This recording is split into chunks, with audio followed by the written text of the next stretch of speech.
Hello, everyone. Welcome to episode 8 of Alberta Founders Podcast. Woohoo! We're still alive and kicking at episode 8. We are here with our friend Vincent from Vincent IT Consulting. We actually met before in Platform Calgary, and we developed friendship through LinkedIn, and we both have PMP, so we shared a commonality there as well. He's a fellow project manager as well. I used to do that before. And he has gracefully accepted the request to join us on the Alberta Founders Podcast. So welcome, Vincent.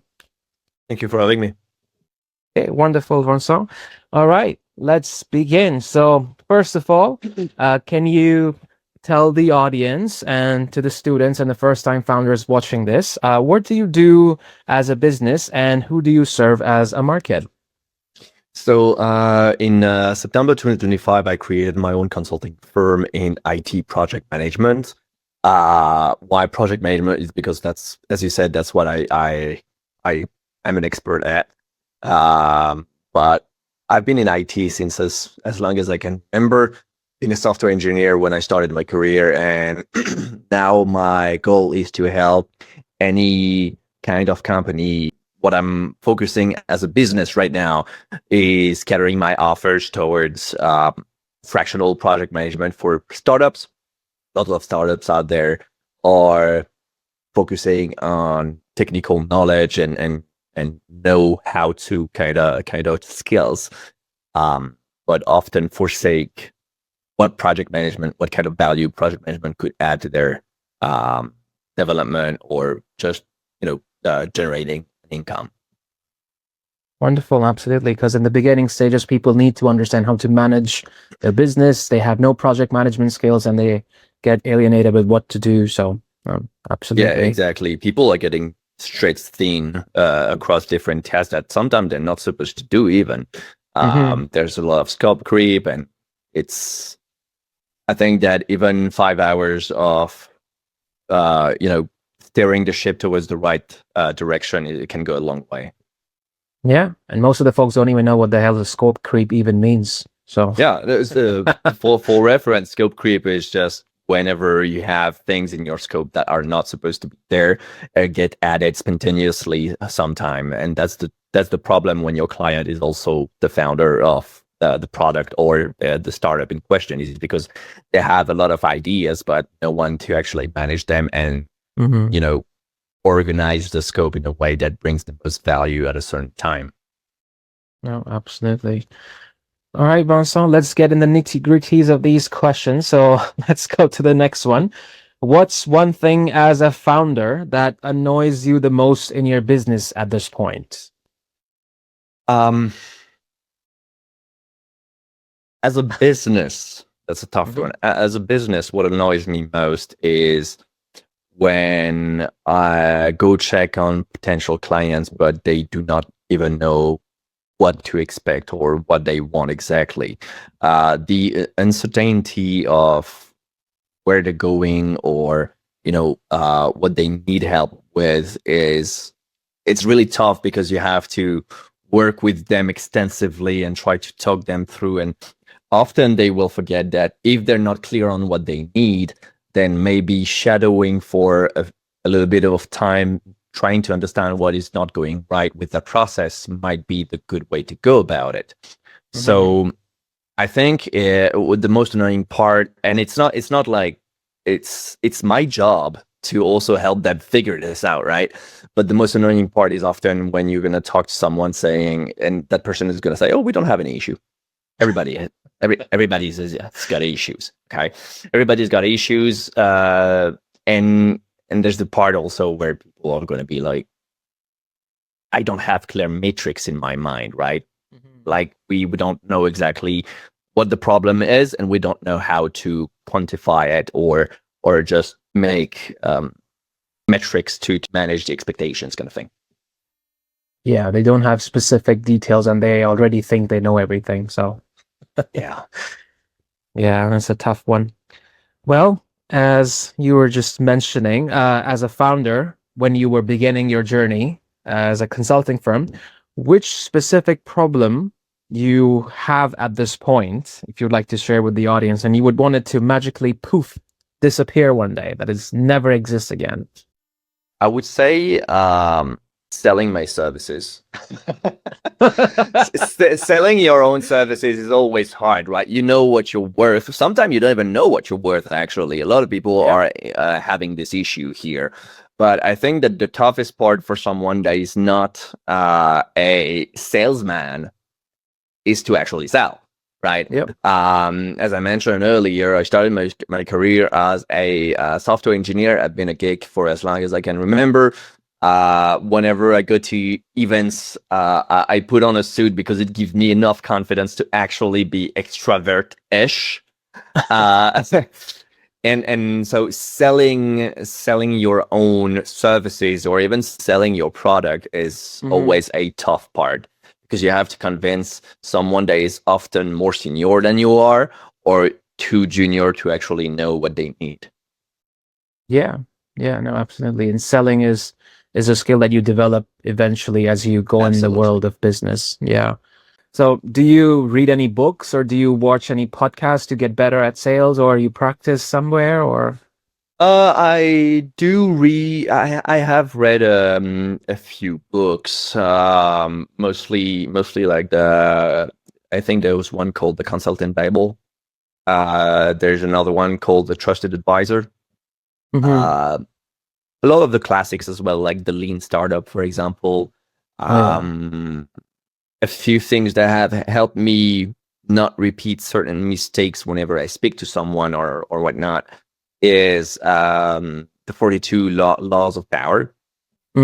It's a book that can help a lot, I think, if you take the good part of it. It's a lot of very controversial ideas, I'd say, but the way you can leverage those ideas just so that your speech gets better, the way you talk to people, the way you do business, the way you manage your professional relationship, but also personal. It's very, very complete, I think. Yeah, no, that book was mentioned by one of our other founders in the podcast. Like, that's a very good book to understand sales and human psychology. If you don't know human psychology, you cannot make any sales because you don't know what to say. Yeah, so, absolutely. And it draws to our our previous points. It's tough to sell. Exactly. Yeah. Oh, wonderful. Yeah. Well, as a founder, do you believe that you have the shiny object syndrome, where one day you want to do one thing and then the week after you start a new project, and then you want to start something new, or you want to start a new feature, or you want to upgrade your current services? Do you have that kind of syndrome? Do you have it? Or if you have it, how do you manage it? Or you don't have that at all? I do, but I don't know if it's within my own business. Right, because as far as I'm concerned, my business is about providing a service in IT, right? For me personally, it's going to be project manager, but let's say I have an employee at some point specializing in software development. They're going to do software development, right? Where I get this shiny object syndrome is mostly the nature of the project I'm going to work on. What I mean by that is, if I'm staying 3 years in the same company doing the same few projects, it's a project can easily last for a few years, actually, depending on the size of the company. Staying on said project is probably going to tire me or bore me at some point, right? I like to see new things. I like to have different projects, and often I like to have many projects at the same time, because that's, at the end of the day, that's what keeps my job interesting, right? This capacity, sorry, to really navigate through different problematics and bring the value that my clients desire. That's what keeps my job interesting. As far as we are right now, the main shiny object is developing this current brand and see one day if I manage to have enough to employ an executive CEO and I can focus on something else, I'll happily do it. No, absolutely. Yeah, that makes sense. Now, As a founder, what's the most mentally exhausting part of your business that you know about, but no one else sees on the outside? They just see the shiny website, the shiny logo, but they don't see the actual work that's at behind that. What's the most mentally exhausting part? I think that the most mentally exhausting thing for me, at least, is networking. Not so much face to face, because I actually it's stressful when you get, like, for example, platform Calgary. When we were there, it is extremely stressful to go there, especially when in my daily life I'm kind of an introvert, for example.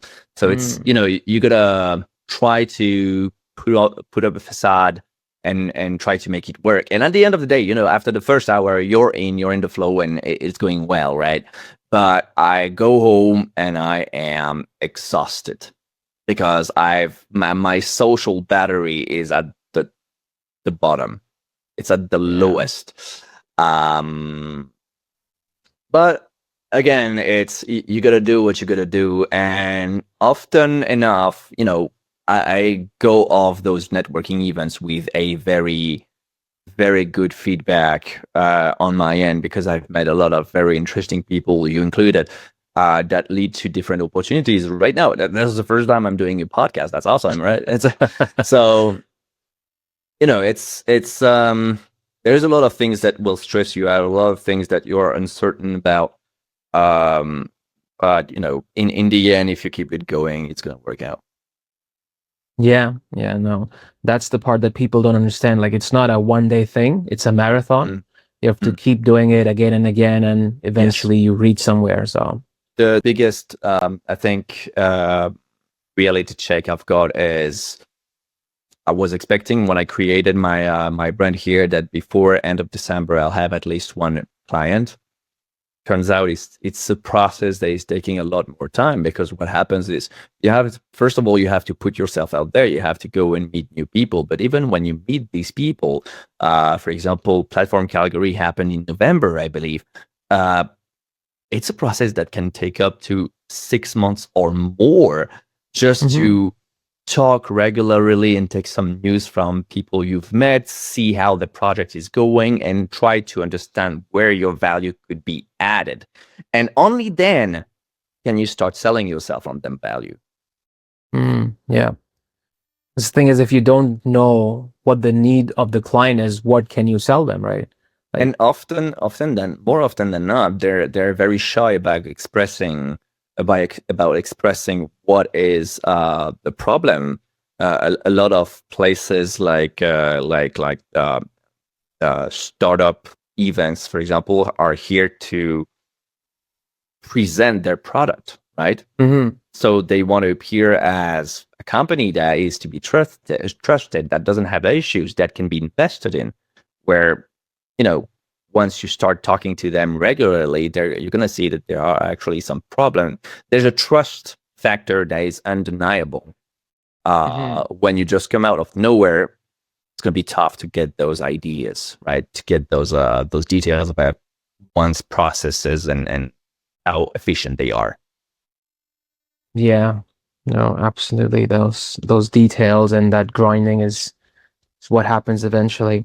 Now, speaking of that, you as a founder, because every founder goes through this, have you been dragged through this founder fire, as we call it, where you face chaos every single day? How do you turn that chaos into clarity?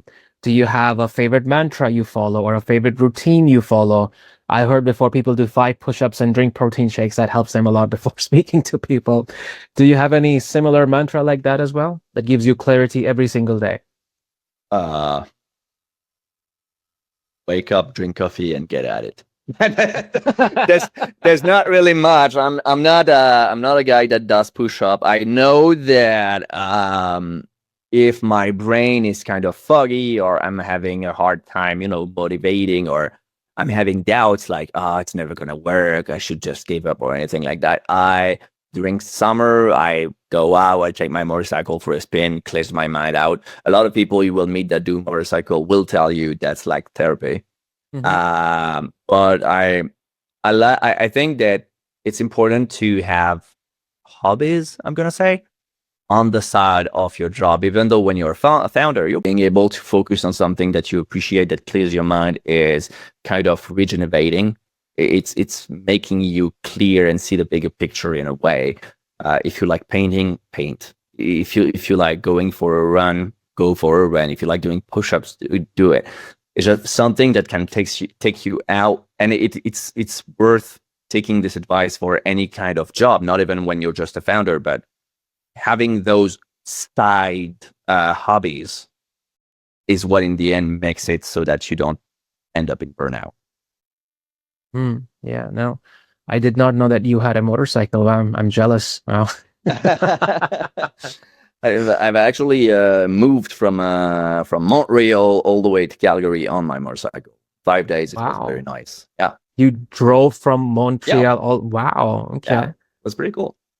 Really. Wow, I should try that one day. You should. I'd advise everybody. It's physically exhausting, but you see a lot of places that are just wonderful. Western Ontario is the best memory I've got. Wow. And you're right. You need to have hobbies on the side like that inspire you and take your mind away. Yeah. Maybe exactly. Like a hard day. You need something on the side. Otherwise, you're just thinking like, oh, that client didn't show up. He didn't pick up my call. I didn't hear a reply back. What do I do? And just keeps on going in those circles. So. It's good. Yeah, it's good to get into those hobbies and those side activities just to not spiral down into anxiety, depression, whatever. Yeah. It's unfortunately that's the common thing with any founders, I think. And I know people that are really very extrovert, very like moving forward kind of people. Yeah. They all need at some point something to take off the edge. Yeah, you cannot push every single time. You need to have something that, lets you blow the steam out and you relax or do something that helps you and you get back on grind the next day. So exactly. Yeah. Absolutely. Well, this was not included in the question, but what's your favorite motorcycle? I've had a lot. I've had a super sport. I had a cafe racer. I've got a big cruiser. Right now, I've got a cruiser style Harley kind of thing, but it's a Suzuki Boulevard. And I think that the best motorcycle I've had, if it was not for the electronic issues, was a KTM Super Adventure. It's powerful, it's light, you can do pretty much any terrain. It's just that KTM has way too much electronic in the motorcycle, and I think there was an issue with sensors turning the bike off. So it's not great when you're riding in a 90-degree curve, for example, right? If you can't get out of here. But off you will go like that, just like that. Yeah, exactly. Well, no, we should discuss this after this podcast. But hey, my favorite, I'm always open for that. Yeah, because my motorcycle, that's the number one for me, is Hayabusa. I've just known about that. I'm like Hayabusa or H2R, stuff like that. I think you're gonna get a first motorcycle that scares the hell out of you, and then go one step down for sure. 1,000cc liter bike, right? And then just go from there. Hayabusa is too powerful for me. Yeah. Okay. Well, let's get back to the podcast. Well, as a founder, to a student who is watching this podcast, or a first-time founder who is watching this, because you've been in the game for some time, as a first-time student or a first-time founder, basically, they're pretty scared. They don't know who to speak to. They have discovered a networking event and they want to go there, but they don't know anyone. They don't know, should they buy a suit to go there? Should they, shave their beard off? Should they, get a better hairstyle? Should they print a business card? Like, who should they speak? Should they shake hand in a specific way? Like, what should they do? Do you have any advice for the first-time founders who are trying to speak and reach out and do some kind of networking? I think that I have a lot of advices actually, but I think it's in some way related to even when you're not a founder, is something that is important to be able to network in your current city. If you're moving around to different places in Canada, for example, or just across the world, getting out there is your best way of getting either employment or clients if you're a founder. The only thing is, don't overdo it. I would say. Don't do not enough, but don't overdo it for sure. I know that for me, what makes me confident enough to be able to work to work my courage up to people and talk to them is wearing a suit for sure. Even if it's just a jacket and a blue jean, that works. That works because that's more into a business casual kind of thing, and a lot of startups out there are not taking themselves as seriously as international bank, for example, right? You don't need a 2 pieces or a 3-piece suit. Just wear a jacket, a nice blazer, and a blue jean. It's gonna work out, right? Stand straight, and breathe. It's gonna be all right. A lot of people don't know, are getting overwhelmed, not knowing where to go or who to talk to. And to be honest, before I started my company, I didn't really know that either. Usually people I know are from companies I worked with, but that's it. Going out there and meeting new people is the tough part, and it's always going to be the tough part. Make yourself comfortable in your own skin. Wear something that makes you confident. And confidence is something that is very contagious. If you're confident enough, people will think better of you. They will keep a good memory of you. And, it's ultimately, it's an exercise. The more you're going to do it, the more comfortable you're going to be, the more you're going to know what to say.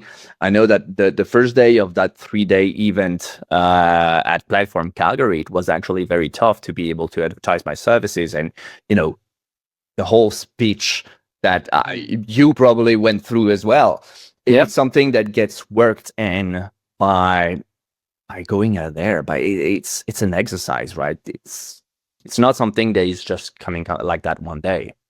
I know that through the 3 days, for example, the first day I was really tough, and by the end of the day, I already kind of knew what to say, how, what to emphasize on. It helps. It helps a lot, and especially for the French people out there, don't go and saying between your words. It's not gonna work. It's the worst thing you can do when to seem actually interesting when you talk.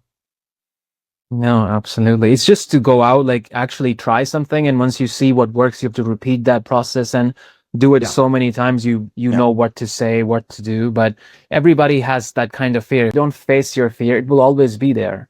So you gotta remember that even your most favorite artist, your most favorite singer, has had their first concert be probably a flop. Yeah. Okay. It's something that you get by doing it, by repeating it, and you get better at it. You become a real showman, and that's the point at the end, Absolutely.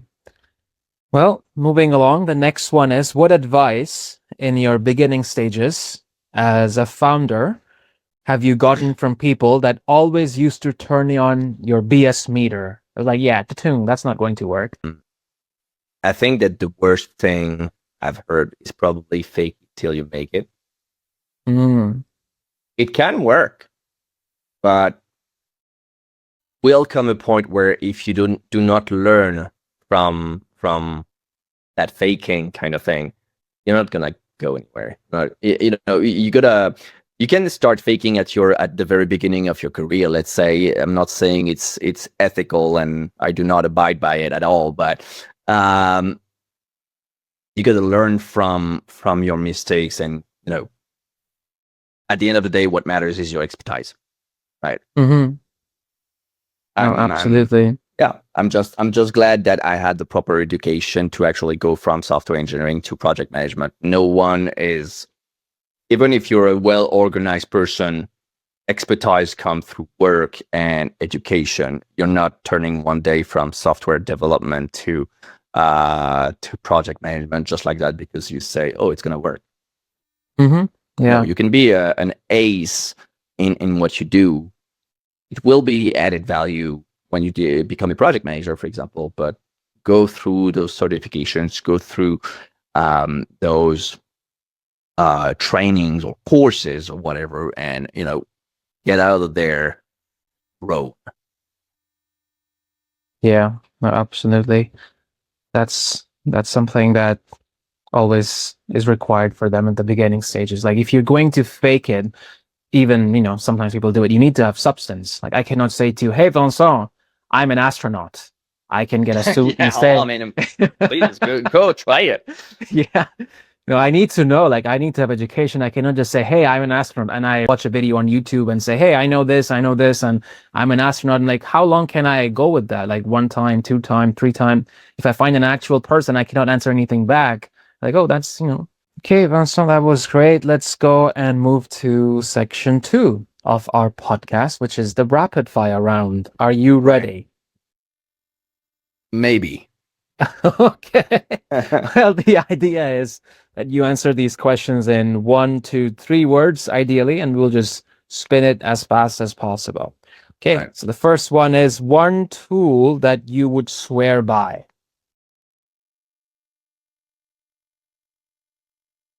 Teams. Works Okay, fine. Microsoft Teams. Okay, that's good. Okay. One tool you'd never use again. Trello. I don't like it. I rather used Jira for everything that is Kanban. Okay, that's a good one. Okay. What is your favorite book?